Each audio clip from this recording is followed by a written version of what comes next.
नमस्कार, आप देख रहे हैं न्यूज 18 राजस्थान। मैं हूं आपके साथ आयुषी गुप्ता। बुलेटिन की शुरुआत करेंगे इस वक्त की बड़ी खबर के साथ। चूरू के सादुलपुर से बड़ी जानकारी आपको दे दे। सादुलपुर पुलिस और जिला स्पेशल टीम की बड़ी कार्रवाई देखने को मिली है। 3 बदमाशों को हत्या की योजना बनाते गिरफ्तार किया गया है और बदमाशों के कब्जे से 3 मैगजीन, 2 पिस्टल बरामद किए गए हैं। पुलिस ने अंकित, मोनू और चिंटू को गिरफ्तार किया है। हत्या को अंजाम देने ये बदमाश आए थे और पुलिस ने तीनों को सादुलपुर से गिरफ्तार किया है। चूरू एसपी प्रवीण नायक नुनावत पहुंचे सादुलपुर और हत्या को अंजाम देने के लिए किराए के मकान में ये बदमाश रह रहे थे। ज्यादा जानकारी के लिए संवाददाता मनोज हमारे साथ फोन लाइन पर जुड़ चुके हैं। मनोज, अभी क्या कुछ जानकारी है? 3 बदमाशों की हत्या की योजना बनाते अब यहां पर गिरफ्तार कर लिया गया है। पूछताछ में कुछ निकल करके सामने आया? बिल्कुल, मैं बताना चाहूंगा कि चूरू जिले का जो राजगढ़ क्षेत्र है ये हरियाणा बॉर्डर से सटा हुआ क्षेत्र है और अधिकतर जो आपराधिक गतिविधियां हैं वहाँ ये केंद्र है उन आपराधिक गतिविधियों का। और इसी सिलसिले के अंदर और आज जो सादुलपुर पुलिस और जिला स्पेशल टीम की ये कार्रवाई की गई है, जहां हत्या की जो वारदात है उसकी फिराक में थे 3 बदमाश जो कि एक किराए के मकान में रह रहे थे। पुलिस के द्वारा इन तीनों बदमाशों को है वो गिरफ्तार किया गया, जिनकी कब्जे से 3 मैगजीन, 2 पिस्टल और 15 जो जिंदा कारतूस है वो जब्त किए गए हैं। जो एसपी है वो एसपी खुद जो सादुलपुर थाने है वो पहुंचे हैं और जो आरोपी है अंकित, मोनू और चिंटू है इनको गिरफ्तार किया गया है। पुलिस आरोपियों से लगातार पूछताछ कर रही है और कुछ ही देर में जो एसपी नुनावत है वो इस पूरे मामले का है वो खुलासा करेंगे। ठीक है मनोज, हाँ कंटिन्यू कीजिए। किसकी हत्या की इनके द्वारा साजिश रची जा रही थी और किन को मारने की फिराक के अंदर ये बदमाश यहाँ आए थे, इन सभी बातों का जो खुलासा है वो चूरू एसपी के द्वारा अभी किया जाएगा। और साथ ही कहाँ से ये लोग आए। ठीक है मनोज, आप नजर बना करके रखिए, आगे भी आपसे अपडेट लेंगे। फिलहाल शुक्रिया तमाम जानकारी साझा करने के लिए। तो अलवर के रैनी थाने में 3 पुलिस कर्मियों पर एक नाबालिग से गैंगरेप के आरोप लगे हैं और पीड़ित लड़की की मां ने आरोपी पुलिसकर्मियों के खिलाफ गैंगरेप का मामला दर्ज कराया है, जिसके बाद इलाके में पुलिस वालों के खिलाफ गुस्सा है। पीड़ित की मां का आरोप है कि तीनों पुलिसकर्मी पिछले करीब 2 साल से उसकी बेटी के साथ डरा धमका करके दुष्कर्म की वारदात को अंजाम दे रहे थे। इतना ही नहीं, विरोध करने पर उसके बेटे को आर्म्स एक्ट के तहत जेल भेजने की धमकी देते रहे। पीड़ित का आरोप है कि रैनी थाना में तैनात कांस्टेबल मानसिंह जाट, अविनाश और वर्तमान में मालाखेड़ा थाने पोस्टेड कांस्टेबल राजू पिछले 2 साल से उनकी बेटी के साथ गैंगरेप कर रहे हैं, जिसके बाद तीनों पुलिसकर्मियों के खिलाफ गैंगरेप का केस दर्ज किया गया है। साथ ही पुलिस अधीक्षक ने आरोपियों को लाइन हाजिर किया है।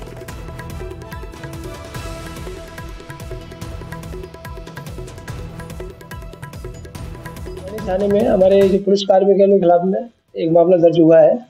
उसमें जो भी उन्होंने दिया है उसमें प्रकरण उन्हीं धाराओं में पॉक्सो की और संबंधित आईपीसी धाराओं में दर्ज कर लिया गया है। डिप्टी एसपी राजगढ़ हैं वो उसकी पूरी गहनता से जांच कर रहे हैं। अब अनुसंधान में जो भी तथ्य सामने आएंगे वो आपके सामने रखे जाएंगे। क्योंकि एसपी साहब ने आपने विशेष गाड़ी भेजी और मामला दर्ज कराया तो कहीं ना कहीं गंभीरता है। बिल्कुल, ऐसे मामलों में पुलिस हमेशा बहुत गंभीर रहती है। नाबालिगों के साथ में जो भी कभी भी कोई चीज संज्ञान में आती है उसमें हमेशा गंभीर रहती है और इस हिसाब से ही कार्रवाई की जाती है। अभी तीनों सिपाहियों के ऊपर क्या कार्रवाई की गई है पुलिस अधीक्षक द्वारा? बिल्कुल, उनको तत्काल प्रभाव से उनका मुख्यालय परिवर्तन करके उनको लाइन कर दिया गया है और जांच होने तक वो लाइन में रहेंगे।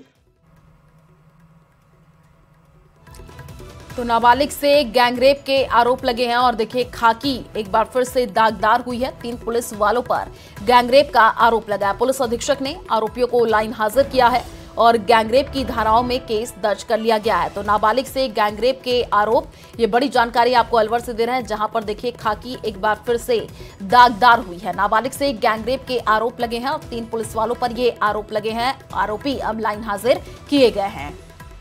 तो पुलिस अधीक्षक ने आरोपियों को लाइन हाजिर किया है। ये बड़ी जानकारी, गैंगरेप की धाराओं में केस दर्ज कर लिया गया है और कांस्टेबल मानसिंह जाट आरोपी है, साथ ही साथ और भी नाम है।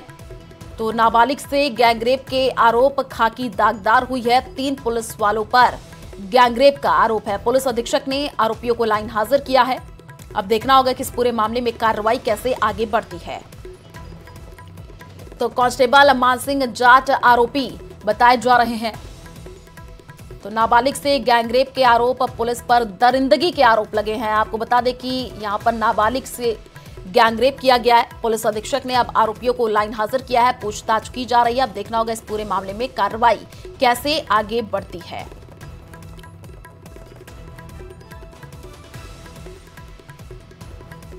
और ज्यादा जानकारी के लिए संवाददाता राजेंद्र शर्मा हमारे साथ फोन लाइन पर जुड़ चुके हैं। राजेंद्र, खाकी दागदार हुई है, अब यहां पर देखिए लाइन हाजिर भी कर लिया गया है आरोपियों को। अब इस पूरे मामले में कार्रवाई कैसे आगे बढ़ रही है, ये बताइए।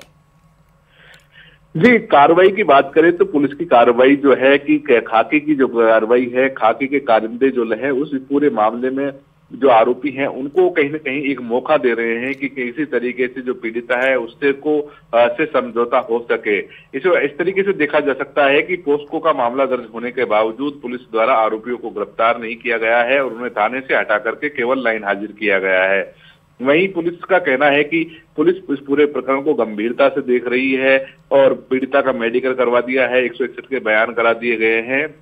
साथ में ही कल इसके 164 के बयान कोर्ट में कराए जाएंगे। लेकिन जब आरोपियों की गिरफ्तारी की बात की जाती है तो पुलिस के जो अधिकारी हैं उनका कहना है कि इस पूरे मामले की जांच की जा रही है, जांच के बाद आरोपियों को गिरफ्तार किया जाएगा। वहीं दूसरी जो पुलिस की जांच में ये दो बातें और सामने आई हैं कि पीड़िता के द्वारा 2020 और 2021 में ठीक है राजेंद्र, आपको यहाँ पर रोकना चाहेंगे। तेजपाल सिंह जो कि एसपी हैं अलवर के, वो हमारे साथ जुड़ चुके हैं। सबसे पहले सर आपका न्यूज 18 राजस्थान पर बहुत बहुत स्वागत है। जी थैंक यू। जिस हिसाब से देखिए ये मामला सामने आया है, क्योंकि अब यहाँ पर खाकी शर्मनाक हुई है। इस तरीके की जब घटना सामने आती है तो लोगों के जहन में यही सवाल उठता है कि देखिए पुलिस वाले तो लोगों की रक्षक के लिए होते हैं, लेकिन इस तरीके की घटना जब सामने आती है तो लोगों के दिमाग में यही सवाल उठ रहा है कि कब इनकी गिरफ्तारी होगी। जो आरोपी है, कार्रवाई कैसे इस पूरे मामले पर आगे बढ़ रही है और अभी तक गिरफ्तारी नहीं हुई, केवल लाइन हाजिर किया गया है। जी जैसे ही परिवादी कल पधारे थे, उनका प्रकरण पंजीबद्ध कर लिया था और डिप्टी एसपी राजगढ़ इसमें जांच कर रहे हैं। जांच में उनका मेडिकल मुआयना हो गया आज कंप्लेनेंट का और उनके बयान भी पंजीबद्ध हो गए, दर्ज हो गए और कल उनका कोर्ट में बयान दर्ज करवाया जाएगा। और जो जो उन्होंने बताया गया है उन फैक्ट्स के आधार पर उनका गहराई से टेक्निकली और जो भी ह्यूमन इंटेलिजेंस के आधार पर उनकी सत्यता का पता किया जा रहा है। और जैसे ही जो चीज मिलेगी इन्वेस्टिगेशन में उसके आधार पर अग्रिम कार्रवाई की जाएगी। 3 पुलिसकर्मी बताए जा रहे हैं, एक बार जरा आप उनके नाम बता दीजिए और उसके बाद से ये भी बताइए, क्योंकि जो पीड़िता है उसकी मां ने ये केस दर्ज कराया, क्या कुछ ये पूरा मामला रहा, ये बताइए एक बार। बेसिकली जो एलिगेशन है वो शायद 1 साल पुराना बताया गया, 2022 का, एक 2023 का बताया गया है और उन फैक्ट्स पे हमने वो जांच कर रहे हैं। उन पर बिल्कुल अभी एकदम क्लियर कट अभी इसमें अब कुछ कह नहीं सकते। अभी पूरा एक बार कल उनका कोर्ट में बयान हो जाए और हमारी सीडीआर आ जाए मोबाइल की, उसके बाद ही कुछ बता पाएंगे वास्तव में मामला क्या है। क्योंकि देखिए इस पूरे मामले पे ये कहा जा रहा है कि पिछले करीब 2 साल से बेटी के साथ डरा धमका करके दुष्कर्म किया गया। उसके बाद से अभी जिस हिसाब से जांच पड़ताल इस पूरे मामले में आगे बढ़ रही है तो फोन वगैरह कुछ चेक हुआ है, उसमें कोई अभी रिकॉर्ड सामने आए हैं, सबूत आप लोग को क्या क्या हाथ लगे हैं अभी?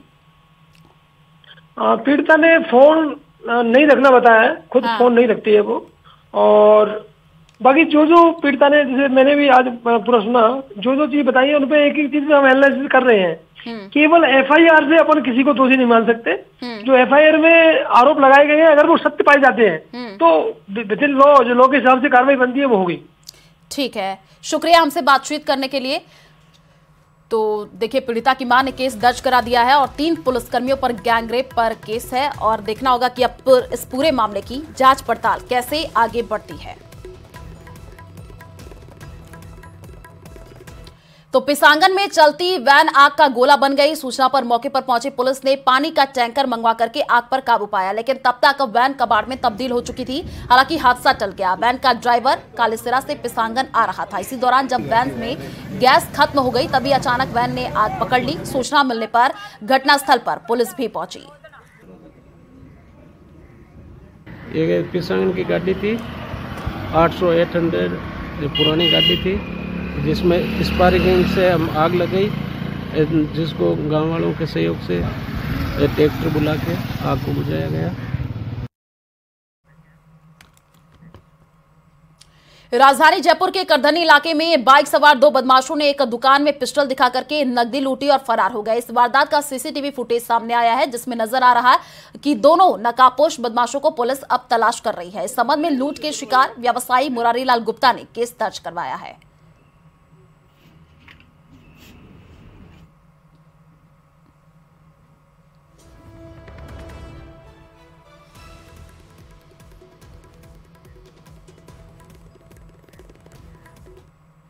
चूरू के गांव झाझर के पास आज NH 52 पर ग्रामीणों ने चक्का जाम करके प्रदर्शन किया है। यहां प्रदर्शनकारी करीब 2.5 घंटे तक सड़क पर दरिया बिछा करके बैठे रहे, जिससे सड़क के दोनों तरफ वाहनों की लंबी कतारें लग गई। यह प्रदर्शन NH 52 पर अंडरपास की मांग को लेकर के किया गया। प्रदर्शन की सूचना मिलने पर सदर और कोतवाली थाना पुलिस मौके पर पहुंची है। इसके अलावा NHAI के अधिकारी भी मौके पर पहुंचे हैं।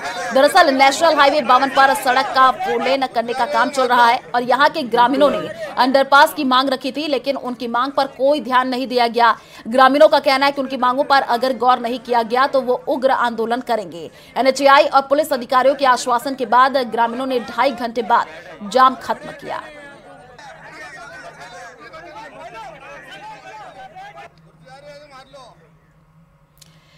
जम्वा रामगढ़ इलाके में दुकानदार रोहित वर्मा पर हुए जानलेवा हमले के मामले में अब तूल पकड़ते हुए दिख रहे हैं। आपको बता दें कि आरोपियों की गिरफ्तारी की मांग को लेकर के ग्रामीण सुबह से धरने पर बैठे हैं और उनका धरना अभी भी जारी है। धरने की वजह से स्टेट हाईवे पर जाम लगा हुआ है। साथ ही जाम से यात्रियों को काफी परेशानी का सामना करना पड़ रहा है। वहीं पूर्व विधायक गोपाल मीणा भी ग्रामीणों के साथ धरने पर बैठे हैं। गुस्साए ग्रामीण प्रशासन के खिलाफ जम करके नारेबाजी कर रहे हैं। एहतियात के तौर पर भारी पुलिस जाब्ता मौके पर तैनात किया गया है।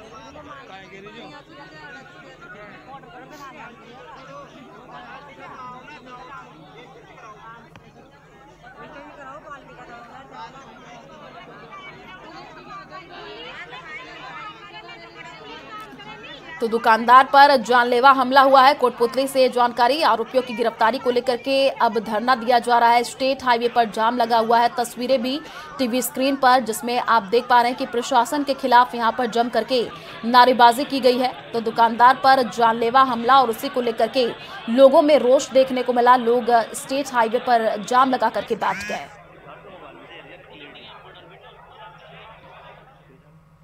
उदयपुर के झाड़ोल थाना इलाके गोदाना गांव में एक शराबी पति को उसकी शराबी पत्नी ने मौत के घाट उतार दिया। इस वारदात में पत्नी की काकी का भी हाथ बताया जा रहा है। वहीं पुलिस ने हत्या मामले में आरोपी पत्नी और काकी दोनों को गिरफ्तार कर लिया है। पुलिस ने बताया कि पति पत्नी दोनों में आए दिन झगड़ा होता था, साथ ही आए दिन पति मारपीट भी करता था। ऐसे में पत्नी ने अपनी काकी के साथ मिलकर के उसके पति की साड़ी से गला घोट करके हत्या कर दी और शव एक गड्ढे में फेंक दिया। फिलहाल पुलिस आरोपी पत्नी और उसकी काकी से पूछताछ कर रही है।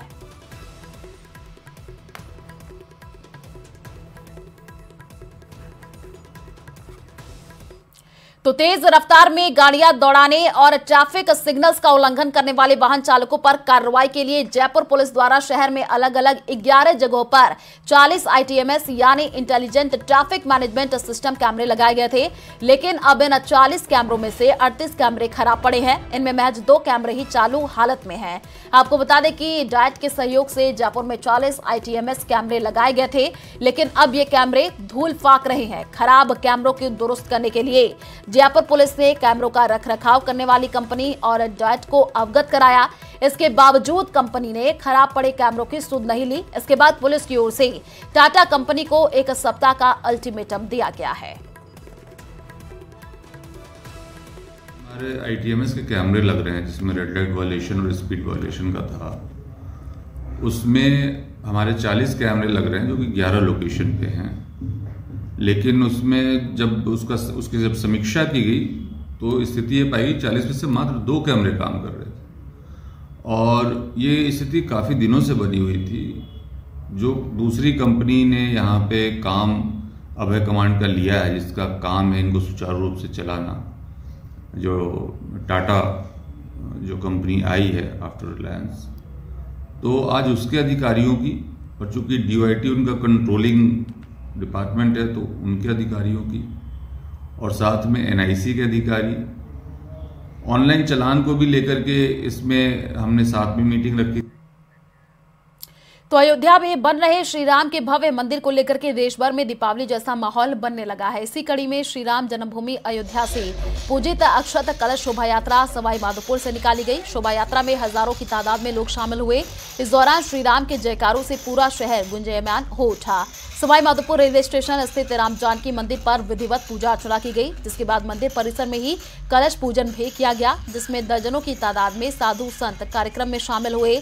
श्री राम जानकी मंदिर रेलवे स्टेशन से प्रारंभ होकर के मुख्य बाजार शर्मा होटल टोंक रोड होते हुए बरवाड़ा बस स्टैंड से अंबेडकर सर्किल पर शोभा यात्रा का समापन किया गया। इस दौरान विभिन्न स्थानों पर शोभा यात्रा के स्वागत के लिए स्वागत द्वार भी बनाए गए।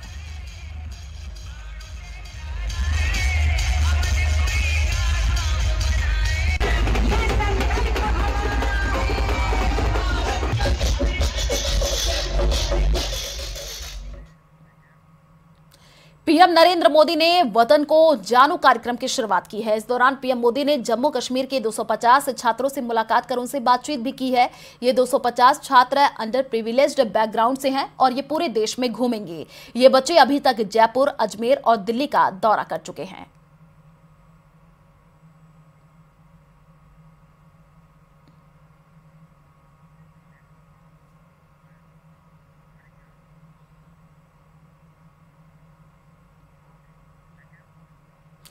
उत्तराखंड में उत्तरकाशी के जंगलों में भीषण आग लग गई और पिछले 7 दिनों से जंगल धू धू करके जल रहे हैं और लाखों की वन संपदा जल करके खाक हो रही है, लेकिन वन विभाग 7 दिन बाद भी आग पर काबू नहीं कर पाया है। तस्वीरें यमुना घाटी के सामने से आई हैं, जहां रात भर जंगल धू धू करके जलते रहे। पूरे जनपद में आग के कारण धुंध छाई हुई है। हालांकि उत्तरकाशी वन प्रभाग के सख्त रुख के कारण डुंडा और मुखेम रेंज में आग पर काफी हद तक कंट्रोल किया जा चुका है, लेकिन यमुना घाटी में आग का तांडव जारी है। टोंस वन प्रभाग और अपर यमुना वन प्रभाग के जंगलों में आग लगी हुई है।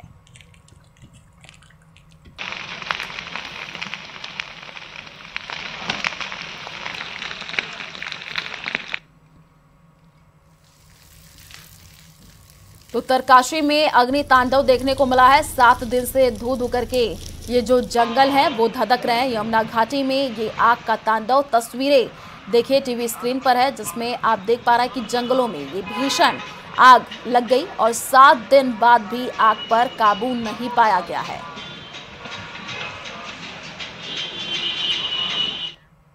तो बीकानेर के लूट करसर से बड़ी जानकारी आपको दे दे। कंवरसेन लिफ्ट नहर में डूबे 2 सगे भाई। पुरानी मूर्तियों विसर्जन के दौरान यह हादसा हुआ है। एक का पैर फिसला है, दूसरा भाई बचाने में डूबा है और तीसरे भाई ने घर जाकर के सूचना दी है। नहर में अब सर्च अभियान चलाया जा रहा है। तो कंवरसेन लिफ्ट नहर में 2 सगे भाई डूब गए हैं। तीसरे भाई ने घर जाकर के सूचना दी है और नहर में अब सर्च अभियान चलाया जा रहा है। ये बड़ी जानकारी आपको दे रहे हैं, जहां पर 2 सगे भाई नहर में डूब गए। कंवरसेन लिफ्ट नहर में ये दोनों सगे भाई डूबे हैं। तीसरे भाई ने जाकर के घर पर सूचना दी है। पुरानी मूर्तियां विसर्जन के दौरान ये हादसा हुआ है।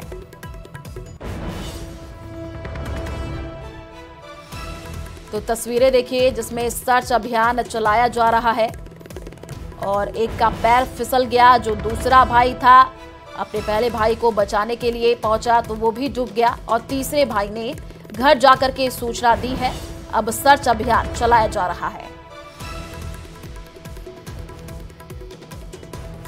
पाकिस्तान से आई अंजू को 1 महीना होने वाला है, लेकिन अभी तक उसके आने पर सस्पेंस बना हुआ है। क्या अब वो यही रहने का मन बना रही है? क्योंकि एक इंटरव्यू में उसने बड़ा बयान दिया है, जिसको लेकर कयास लगाया जा रहा है कि अब अंजू भारत में ही रह सकती है। देखिए रिपोर्ट।